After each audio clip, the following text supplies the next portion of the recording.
하나님 아버지, 오늘도 은혜를 허락해 주셔서 이 예배 자리에 우리가 나올 수 있도록 인도하시니 감사합니다. 우리의 심령과 마음을 이 시간도 주께서 인도하여 주시고 주의 말씀 가운데 나아갈 때에 한없는 은혜를 우리의 심령과 마음 가운데 온전히 부어 주시옵소서. 또한 하나님 홀로 영광 받아 주시옵소서. 예수님의 이름으로 기도드립니다. 아멘. 찬송가 84장 찬송 드리겠습니다.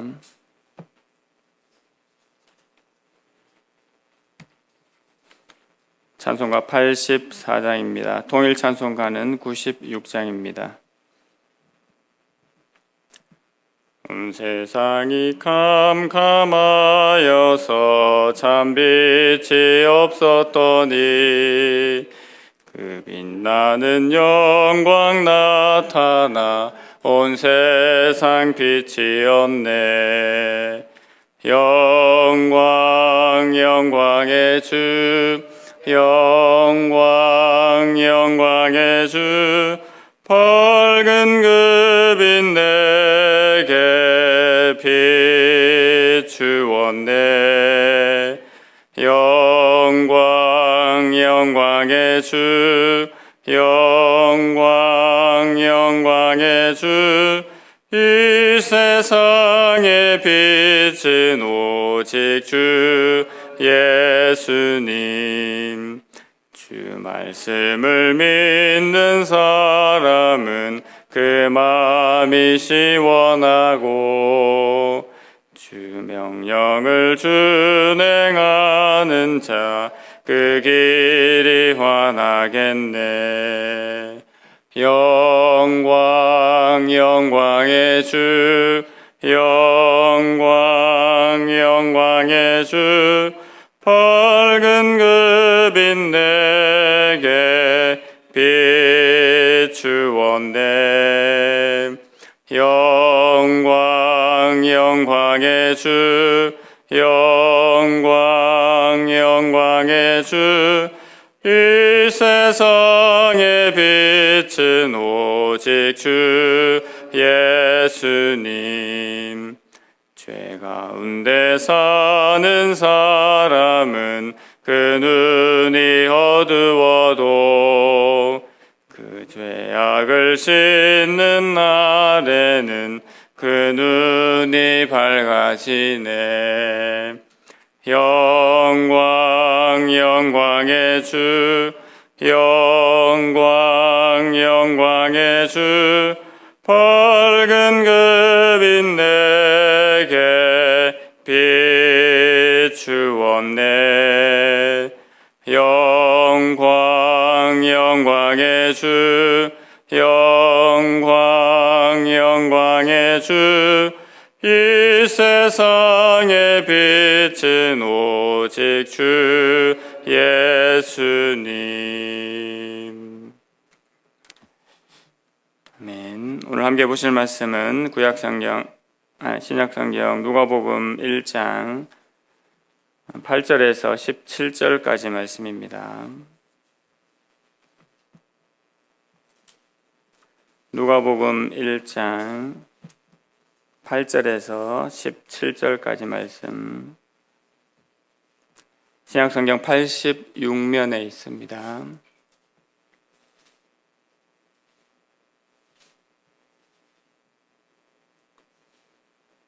말씀을 한 절씩 교독하겠습니다. 1장 8절입니다. 마침 사가랴가 그 반열의 차례대로 하나님 앞에서 제사장의 직무를 행할세.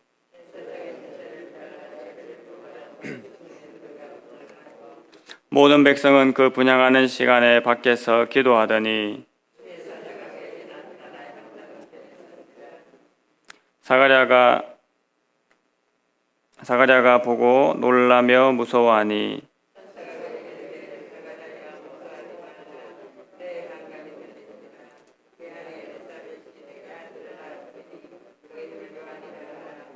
너도 기뻐하고 즐거워할 것이요 많은 사람도 그의 태어남을 기뻐하리니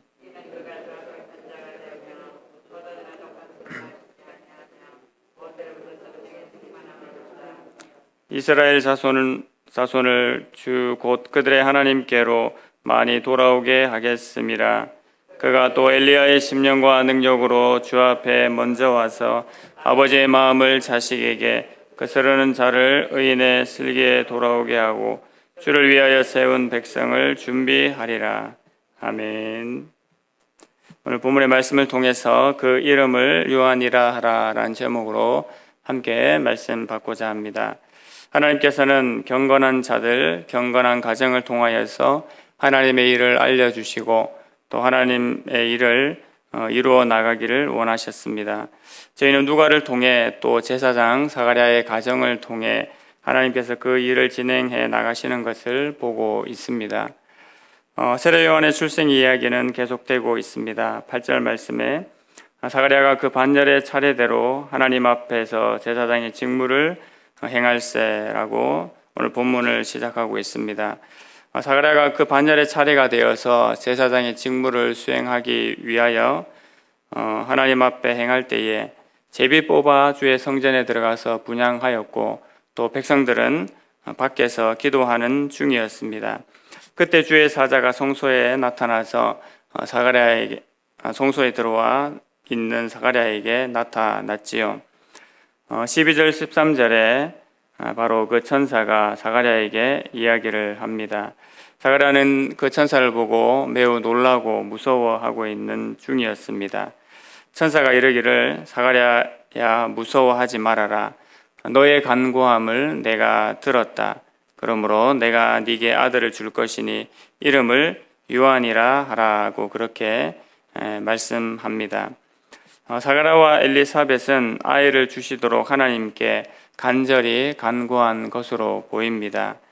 그들이 하나님 앞에 범죄한 것은 없었지만 그 부부는 아이가 없어서 사람들 앞에 부끄러움을 안고 살았음을 1장 25절 말씀을 통해서 우리가 생각해 볼 수 있습니다. 하나님께서는 자식이 없었던 한나에게 사무엘을 주셔서 다윗을 왕으로 세우게 하신 것처럼 엘리사벳에게도 바로 세례 요한을 보내셔서 예수님의 길을 준비하게 하셨습니다. 천사는 특히 너가 이것 때문에 기뻐할 뿐만 아니라 많은 사람도 이 세례 요한의 태어남을 기뻐할 것이라고 했습니다. 이것은 유대인들이 바로 세례 요한의 태어남을 기뻐할 것이라는 말씀입니다. 태어날 자는 특별히 큰 자라고 했습니다. 누가복음 7장 28절 말씀에도 내가 너희에게 말하노니 여자가 낳은 자 중에 요한보다 큰 자가 없도다. 그러나 하나님의 나라에서는 극히 작은 자라도 그보다 크니라고 말씀했습니다. 천사는 또한 사가랴에게 이르기를 그가 독주나 포도주를 마시지 아니하고 모태로부터 성령의 충만함을 받아 이스라엘 자손을 하나님께로 돌이키게 할 것이라고 그렇게 일러 주었습니다.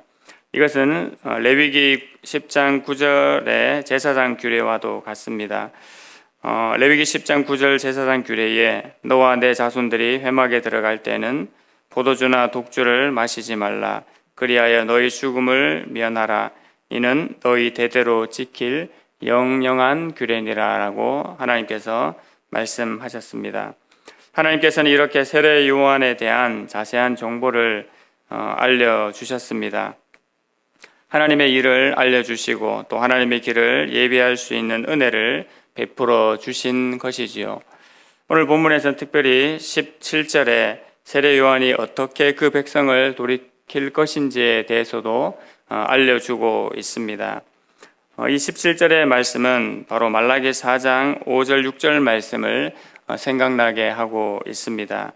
말라기 4장 5절 6절 말씀에 이렇게 말씀합니다.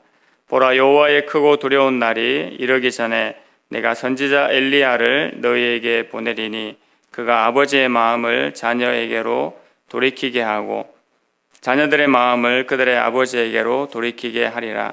돌이키지 아니하면 두렵건대 내가 와서 저주로 그 땅을 칠까 하노라 하시니라 라고 말씀하고 있습니다. 말라기에서는 그 선지자의 사역을 그가 아버지의 마음을 자녀에게로 돌이키게 하고 또 자녀들의 마음을 그의 아버지께로 돌이키게 할 것이라고 그렇게 말씀했습니다. 이것은 곧 자녀가 이스라엘이고 아버지가 하나님이심을 의미하는 것으로 볼 수 있습니다. 이스라엘 백성들이 바로 아버지 되신 하나님께 마음을 돌이키게 된다는 것이지요. 예수님께서도 하나님을 아버지라 부르셨고 또 새 언약의 백성이 하나님을 역시 아버지로 부를 것이라고 예수님께서 말씀하셨습니다. 누가복음 22장 42절에 예수님께서도 기도하실 때 아버지여 만일 아버지의 뜻이거든 이 잔을 내게서 옮기시옵소서. 그러나 나의 원대로 마시옵고 아버지의 원대로 되기를 원하나이다 하고 하나님을 아버지라고 우리 예수님께서 부르셨습니다. 또한 누가복음 11장 2절 말씀에도 예수님께서 기도할 때 너희는 이렇게 기도하라고 얘기를 하시는데 아버지여 이름이 거룩히 여김을 받으시오며 나라가 임하시오며 라고 그렇게 말씀을 하셨습니다. 이렇게 우리는 바로 하나님을 아버지라고 부르는 존재들이 된 것이지요. 또한 세례 요한은 엘리야의 심령과 능력으로 주 앞에 먼저 와서 아버지의 마음을 자식에게 또 거스르는 자를 의인의 슬기에 돌아오게 하고 주를 위하여 세운 백성을 준비할 것이라고 했습니다. 세례 요한이 주 앞에 먼저 온다는 것은 예수님을 앞서 와서 준비한다는 것입니다. 예수님께서 오심은 곧 하나님 아버지의 오심과 동일하기 때문입니다. 그리고 하나님의 마음을 백성에게 돌이키게 한다라고 했는데 이것은 하나님의 마음을 좌지우지한다라는 의미보다는 엘리야의 심령과 능력으로 하나님께서 긍휼의 마음을 품게 하신다는 의미로 보는 것이 더 합당할 것입니다. 또한 하나님과 사람 사이에서뿐만 아니라 사람과 사람 사이에서의 관계도 회복되게 하는 역사를 일으킬 것이라는 의미입니다. 세례 요한은 또한 불순종하는 자들의 사고를 바꾸어서 의로운 자들의 사고방식을 따르도록 하는 사역도 감당하게 될 것입니다. 바로 이러한 일을 세례 요한을 통해서 감당하게 될 것이라고 오늘 성소에 나타난 천사가 사가랴에게 이루고 있습니다.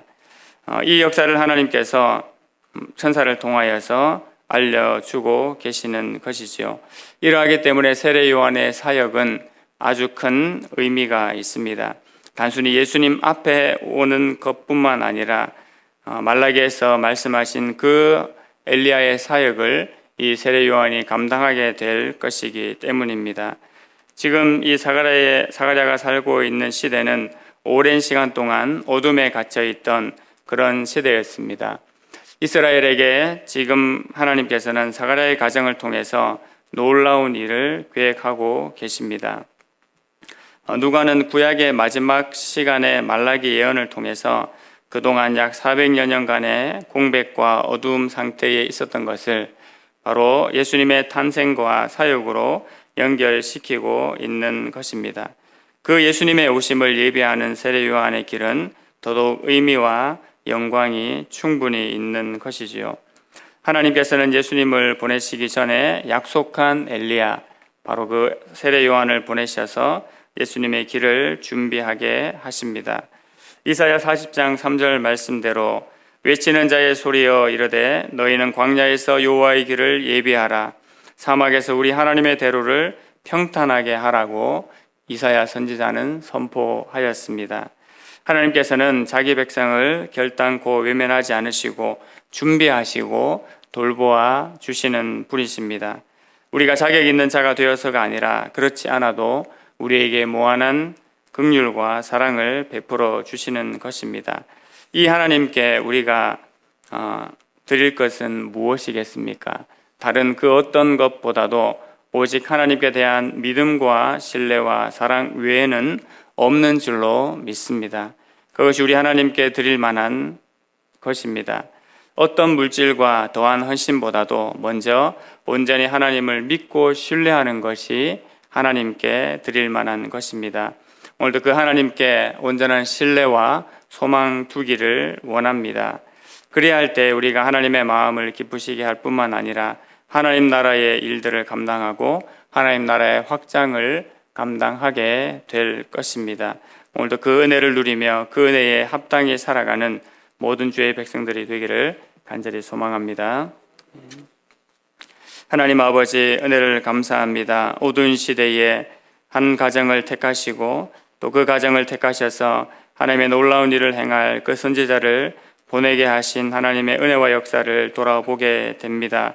하나님께서 경건한 가정, 경건한 자를 통하여서 하나님의 일을 감당하시고 주의 백성들을 여전히 돌아보심을 우리가 알진대, 우리가 하나님 앞에 마땅히 드릴 것은 온전한 하나님께 대한 신뢰와 사랑과 온전함을 하나님 앞에 드리기를 원하오니 오늘도 우리의 심령을 받으시고 주님 인도하여 주시옵소서. 하나님 앞에 온전한 심령으로 살아갈 때 하나님을 기쁘시게 하고 하나님의 나라를 이루어가는 은혜가 우리 삶 가운데, 주의 교회 가운데 더욱더 충만케 하여 주시옵소서. 살아계신 예수 그리스도의 이름으로 기도드립니다. 아멘. 하늘에 계신 우리 아버지여, 이름이 거룩히 여김을 받으시오며 나라의 임하옵시며 뜻이 하늘에서 이룬 것 같이 땅에서도 이루어지이다. 오늘날 우리에게 일용할 양식을 주옵시고 우리가 우리에게 죄 지은 자를 사하여 준 것 같이 우리 죄를 사하여 주옵시고 우리를 시험에 들게 하지 마옵시고 다만 악에서 구하옵소서. 대개 나라와 권세와 영광이 아버지께 영원히 있사옵나이다. 아멘. 선지자의 심령과 능력을 주의 자녀인 우리에게도 허락해 주시기를 기도해 주시기 바랍니다.